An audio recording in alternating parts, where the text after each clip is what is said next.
Ay lumapit na sa dalawa ang ibang housemates. Pabigat anong dahilan mo? Ba't siyang pinili mo? Hindi ko alam.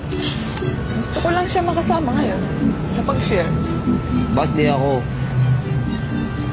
Hindi ko alam. Sobrang sarap.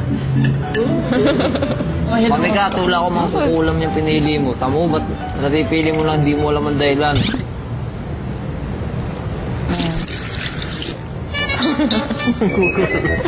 Kinawag yung bata. Hindi naman bunga nga na naman ni Isay. Hindi naman ako mangkukula. Buka lang. Pero... Hindi talaga ako. Mamikat, salamat mo. Oo. Mamikat lang ang nalilipit sa shop lang gumagano. Mamikat. Mamikat! Alam mo muna yung dito mo labi. Alam mo muna yung labi mo. Ang dami mo naman sa bibig, oh. Kung na-share ni Kat kay Melay ang kanyang pribilehiyo, si Melissa nagbahagi naman ng kwento tungkol sa kanila ni Jason. May beauty naman ako. Alam mo, gaya mo sinasabi, yung mga naman kami, lahat tayo merong isang bagay na kaiba sa atin. Ako. Bakit ako? Kailan inamin? Isay, bawal yan, ha? Papakyut. Ito mo mukha na papakyut? Melay. Katakyut pala, katakyut.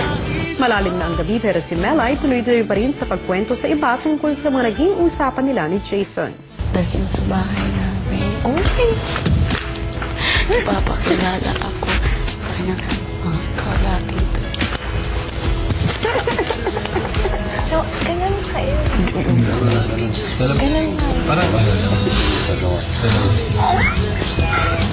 Sige, kwentuhan mo. Grabe po yung kilig ko yung sinabi niya sa akin na dadalhin niya daw ako sa excuse me, brother. Sa bahay niya, ipakilala niya ako sa mga people niya. Char! Kasi sinasabi niya na, see, posters and print at walang, or ina-advertisement niya ako pamahal niyo na. Kung alam mo lang kung paano akong magmahal. Char! Mag-report, pakisabi naman, instead daw na niya post ang daw. Siya nagsabi mismo. Jason, natutulog ka nga ba o kinikilig ka rin?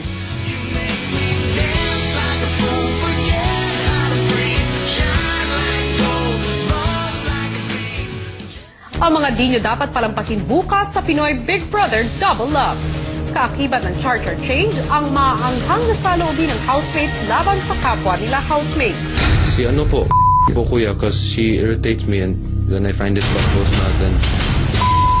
Po ay plastic. Biglang po siya nag-drastic change. Dahil parang hindi po siya nakikinig. Parang wala nga po siyang pakialam kung anong dapat alam niya na baguhin to. May hindi mo naman sinabi kasi alam ko na yun eh. Pero, dumali naman ang matanda. Kuya, si...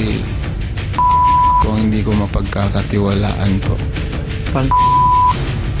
Pinakandi ko mo pagkakatiwalaan. Sino ang nagpapakatotoo sa kanilang sinasabi? Sino ang nagpapakasafe? At sino ang pupuntiryahin ng kanilang mga kasama?